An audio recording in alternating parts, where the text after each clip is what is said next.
Hello दोस्तों, welcome to coaching वाला। I hope आप बहुत अच्छे होंगे।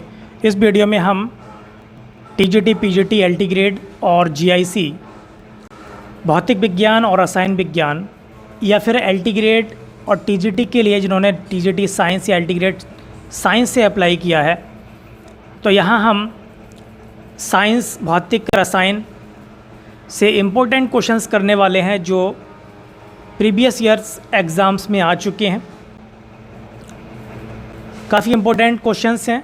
तो पहला क्वेश्चन हम यहाँ पर देखने वाले हैं।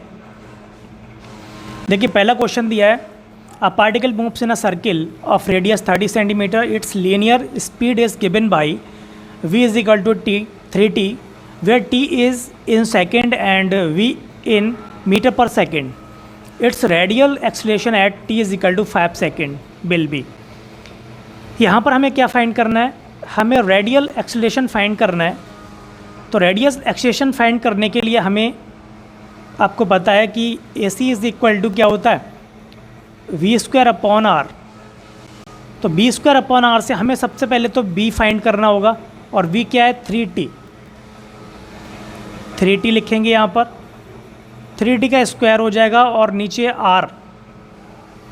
ओके, यहाँ हम वैल्यू पुट कर देंगे। 3 का स्क्वायर होगा 9 टी स्क्वायर अपॉन आर। अब देखिए 9 और टी का स्क्वायर क्या है, टी का स्क्वायर है 5, तो यहाँ पर 5 रख देंगे टी की जगह पर। तो ये 5 का स्क्वायर करना होगा, और नीचे आर दिया है 30 सेंटीमीटर। तो इसको हम मीटर में चेंज करेंगे तो 100 से डिवाइड करनी होगी, तो 100 ऊपर जाएगा। ठीक है, 0 से 0 कट कर सकते हैं, 3 से काटेंगे इसको, 3 तिया 9 हो जाएगा। ओके, और ये हो जाएगा 3 गुणा 5 का स्क्वायर करेंगे 25, और उधर कितना है 10, मल्टीप्लाई करेंगे तो ये हो जाएगा आपका 750 मीटर पर सेकेंड स्क्वायर। ओके, जो रेडियल एक्सेलरेशन है वही यहाँ पर क्या होगा, सेंट्रीपिटल एक्सेलरेशन होता है। ठीक है, तो ए सी इज इक्वल टू कितना आ गया, 750 मीटर पर सेकेंड स्क्वायर। यहाँ पर ऑप्शन ए इसमें करेक्ट है। ओके, सेकंड करेंगे इसमें। यहाँ पर दिया हुआ है, देखो CN ऑक्सीजन और F फ्लोरीन के द्वितीय आयनन विभव का क्रम है। The second ionization potential of C carbon, nitrogen, oxygen and fluorine atoms are in the order. तो इसको हमें करने के लिए सबसे पहले पता होना चाहिए कि आयनन विभव के लिए, देखिए अगर हम ग्रुप में ऊपर से नीचे चलते हैं तो आयनन विभव या आयनाइजेशन इंथैल्पी कम होती है, और पीरियड में लेफ़्ट टू राइट चलते हैं तो आयनाइजेशन इंक्रीज़ होता है।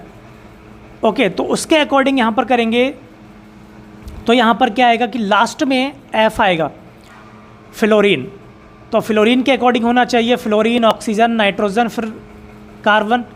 लेकिन यहाँ पर ऑप्शन बी नहीं है, बी ऑप्शन यहाँ पर नहीं होगा। दूसरे आयनन विभव के लिए क्या करेंगे, देखिए सबसे पहले आप इसको ऐसे चेक करें, जो कार्बन है उसके लिए हम लिख सकते हैं इलेक्ट्रॉनिक कन्फिग्रेशन 1s2 2s2। ठीक है, और नाइट्रोजन के लिए अगर हम लिखेंगे तो इसके लिए क्या होगा, 1s2 2s2 2p3। वैसे ही ऑक्सीजन के लिए लिखेंगे तो बनेगा 1s2 2s2 2p4। Okay, oxygen का 8 होता है तो यहाँ पर 4 आ जाएगा। और ये बचा देखिए फ्लोरीन, तो फ्लोरीन के लिए क्या होगा, 1s2 2s2 2p5 9 होता है। अब आप यहाँ पर ये देखिए, अगर हम पहले आयनन विभव को निकालें, पहले आयनाइजेशन पोटेंशियल को निकालें, तो कार्बन के लिए I ज़्यादा होगा, नाइट्रोजन के लिए I, ठीक है नहीं, ज़्यादा होगा I1 इसका। वैसे ही इसका कम होगा I1, और F2 का I1 कम होगा, क्योंकि इलेक्ट्रॉन आसानी से निकल सकता है। ठीक है नहीं, अगर हम P के लिए यहाँ पर बनाएं, P ऑर्बिटल के लिए, तो ये कुछ इस तरीके से बनेगा, 5 इलेक्ट्रॉन है। ओके, तो इससे इलेक्ट्रॉन आसानी से निकल सकता है।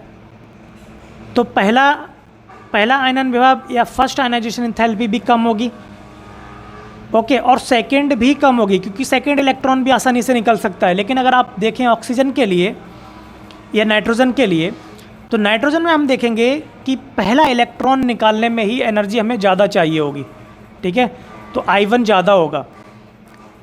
लेकिन जब I2 होगा इसका तो वो कम होगा। वहीं हम सेकंड की बात करेंगे ऑक्सीजन की, तो ऑक्सीजन का फर्स्ट आयनाइजेशन एंथैल्पी कम होगी और सेकंड आयनाइजेशन एंथैल्पी ज़्यादा होगी, क्योंकि उसके बाद में p ऑर्बिटल हाफ फिल्ड होगा और p ऑर्बिटल एक तरीके से कह सकते हैं कि ये स्टेबल होगा। जब हाफ फिल्ड होता है पूरी तरीके से तो वो स्टेबल होता है। इसके लिए I2 ज़्यादा होगा, इसके लिए I1 ज़्यादा होगा और इसके लिए भी I2 और I1 में ज़्यादा डिफरेंस नहीं होगा, ठीक है नहीं, I2 और I1 में ज़्यादा डिफरेंस यहाँ पर नहीं होगा, अप्रॉक्स होगा, क्योंकि आसानी से इलेक्ट्रॉन को निकाला जा सकता है। तो इसके लिए जो ऑर्डर बनेगा वो ऑक्सीजन का ज़्यादा होगा, उसके बाद आएगा ऑक्सीजन के बाद में नाइट्रोजन का, ऑक्सीजन के बाद में आएगा फ्लोरीन का, ओके, फ्लोरीन का, उसके बाद आएगा नाइट्रोजन का, फिर आएगा कार्बन का। तो यहाँ पर ऑप्शन जो डी होगा वो करेक्ट होगा, ओके, ऑक्सीजन का ज़्यादा होगा फ्लोरीन से, फिर नाइट्रोजन का, फिर कार्बन का। क्योंकि नाइट्रोजन में हम सेकंड आयनाइजेशन एंथैल्पी की बात कर रहे हैं, तो सेकंड आयनाइजेशन एंथैल्पी फर्स्ट से कम है, तो इस वजह से कम हो रहा है। वैसे फर्स्ट आयनाइजेशन एंथैल्पी अगर हम देखें इन चारों एटम में, तो सबसे ज़्यादा नाइट्रोजन के लिए होगी फर्स्ट, ओके, क्योंकि वो पहले से ही हाफ फिल्ड है, स्टेबल है। थर्ड क्वेश्चन पर चलते हैं। Magnetic quantum number m defines, तो जो मैग्नेटिक क्वांटम नंबर्स होती है m, ये ओरिएंटेशन को शो करती है, तो यहाँ पर सी ऑप्शन होगा वो करेक्ट होगा, ओरिएंटेशन ऑफ द ऑर्बिटल, ठीक है। n क्या करता है, जो प्रिंसिपल क्वांटम नंबर है वो साइज़ ऑफ द ऑर्बिटल को शो करता है, ठीक है, साइज़ ऑफ द ऑर्बिटल। जैसे आप मानकर चलें कि 1s है तो छोटा होगा, 2s है तो इससे बड़ा होगा, 3s है तो और बड़ा होगा, ठीक है। और जो l होता है एजीमुथल क्वांटम नंबर, ये शेप को शो करती है। तो शेप क्या होगी, जैसे कि s के लिए होता है, s के लिए ये, ठीक है, सर्कुलर होता है, स्फेरिकल होता है, ठीक है, और p के लिए इस तरीके से होता है, ठीक है, आ रहा है समझ में। तो ये जो ये शेप है वो L शो करता है, M इसके ओरिएंटेशन को शो करता है, ओके। तो ऑप्शन सी इसमें करेक्ट होगा। फोर्थ क्वेश्चन देखेंगे, which one of the following is not correctly matched, इनमें से कौन सा ऐसा है जो करेक्टली मैच्ड नहीं है। देखिए इसको हम इसके लिए फाइंड करने को हमें चाहिए हाइब्रिडाइजेशन। अगर हम हाइब्रिडाइजेशन को फाइंड करना जानते हैं तो आसानी से कर सकते हैं। XeF2 के लिए देखिए क्या होगा, जीनॉन में, जीनॉन क्या है, एक इनर्ट गैस है और इनर्ट गैस एटम है, तो इसके एटमॉस्फेयर में 8 इलेक्ट्रॉन होते हैं, ठीक है। तो जब 8 होंगे और इधर 2 फ्लोरीन जुड़े हुए होंगे तो 2 इलेक्ट्रॉन शेयरिंग में चले जाएंगे और बाकी बचेंगे 6 इलेक्ट्रॉन। तो यहाँ पर 3 लोन पेयर होंगे और 2 बॉन्ड पेयर होंगे, ठीक है। तो 2 सिग्मा और 3 लोन पेयर, कितना हो गया टोटल 5। अब 5 के लिए हम क्या लिखेंगे, sp3d, ओके, sp3d लिखेंगे। लेकिन यहाँ पर इसकी जो शेप होगी वो लीनियर होगी, तो ये बिल्कुल करेक्ट है, क्योंकि जो 3 लोन पेयर हैं उसकी वजह से इसकी शेप लीनियर होगी, ओके। और ये कुछ इस तरीके से होगा, जीनॉन का अगर बनाते हैं तो sp3d है तो ये F होगा,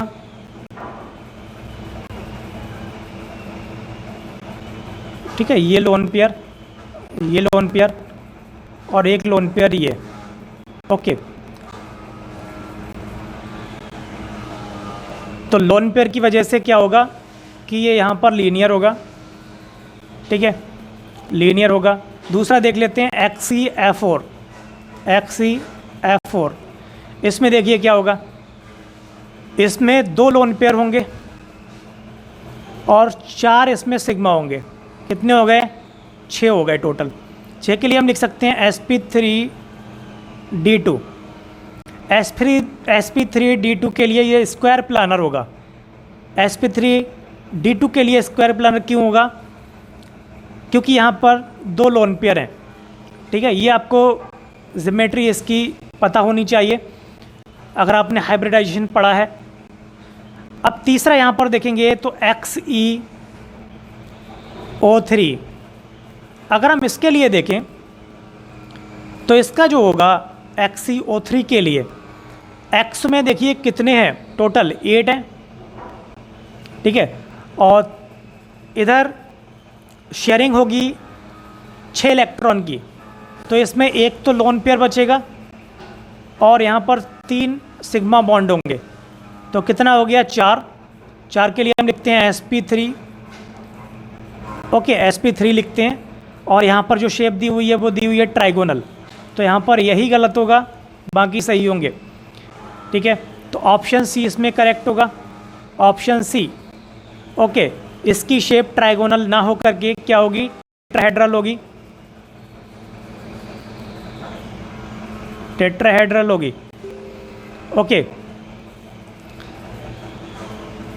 यहाँ पर देखते हैं 2 soap bubbles whose radii are R1 and R2. R2 is less than R1 combine to become one bubble. The radius R of common surface will be। ठीक है, जैसे कि 2 बबल हैं, इस तरीके से वो ऐड हो गए। ठीक है, जुड़ करके एक बना रहे हैं। इसकी रेडियस R1, इसकी रेडियस R2। ठीक है, जो R1 है वो बड़ा है R2 से, तो थोड़ा बड़ा ले लेते हैं R1, और इधर ये R2 छोटा है। ओके, अगर हम R1 की बात करें तो यहाँ पर प्रेशर क्या होगा? यहाँ पर प्रेशर होगा P1 is equal to P0 plus, अब सोप है तो उसके लिए 40/R1। ठीक है, वैसे ही यहाँ पर P2 दूसरे बबल के लिए P0 प्लस 40/R2। अब अगर P1 में से P2 माइनस करते हैं तो क्या आएगा? ये आ जाएगा आपका P0 plus 40/R1 minus P0 minus 40/R2।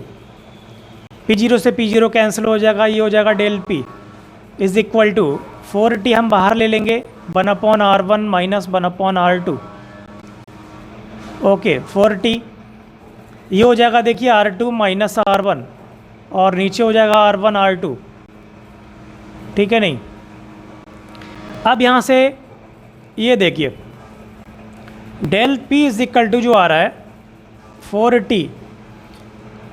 R2 के लिए हम R2 माइनस R1 नहीं लिखेंगे, R1 माइनस R2 लिखेंगे क्योंकि R1 ज़्यादा है, तो इसको लिखेंगे हम R1 R2 upon R1 minus R2। Okay, इसको आप कंपेयर करेंगे 40/R से, तो यहाँ पर आपको R मिलेगा R1 R2 upon R1 minus R2। Okay, जो कि ऑप्शन ए में सही दिया हुआ है, तो ऑप्शन ए करेक्ट है। Okay, R is equal to R1 R2 upon R1 minus R2। Next question पर चलते हैं। स्टील का पॉइसन स्थिरांक, मतलब ये है कि the Poisson's constant for steel given its Young modulus by is equal to 2 × 10⁻11 newton पर metre square and modulus of rigidity eta is equal to 8 × 10⁻10 newton पर मीटर स्क्वायर विल बी। देखिए इसके लिए क्या रिलेशन होता है, मॉडुलस ऑफ रिजिडिटी और Poisson's constant में यंग मॉडुलस में रिलेशन होता है y is equal to 2 eta 1 plus 2 sigma.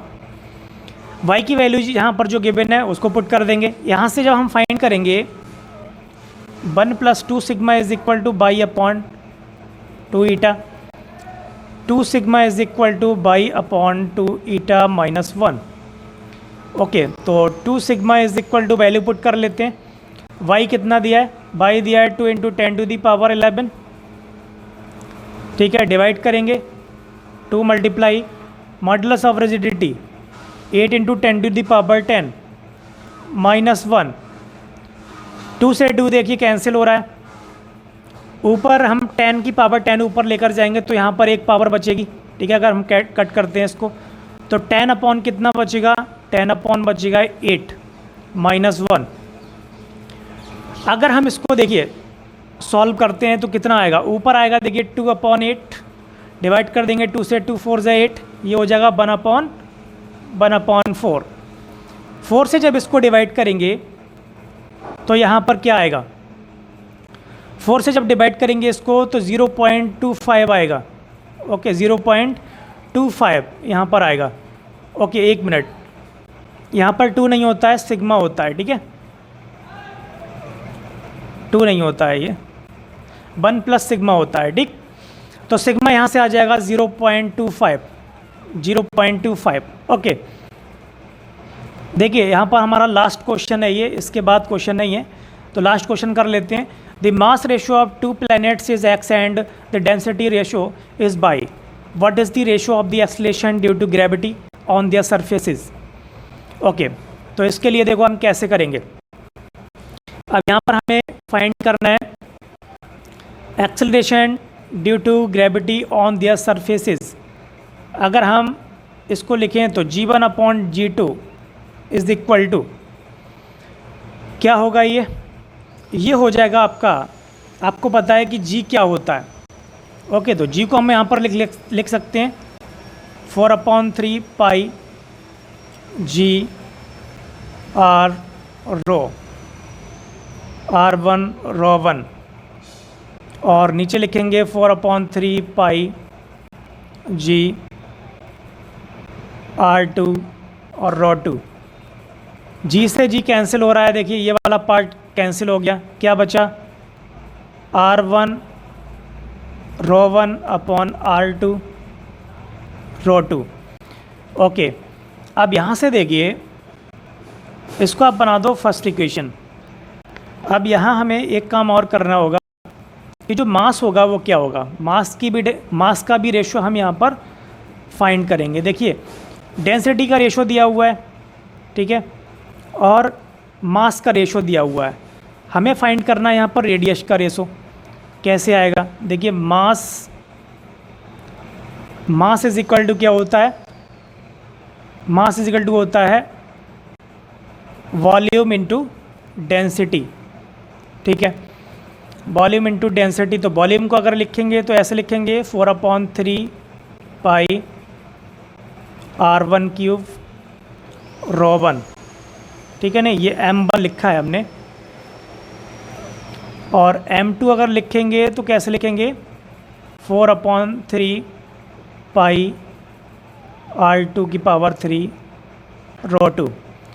Okay, अब यहाँ से देख सकते हैं, देखिए m1/m2 क्या होगा, m1/m2 इज इक्वल टू होगा, ये कैंसिल हो जाएगा 4/3 पाई, ये बचेगा r1³ ρ1/r2³ ρ2।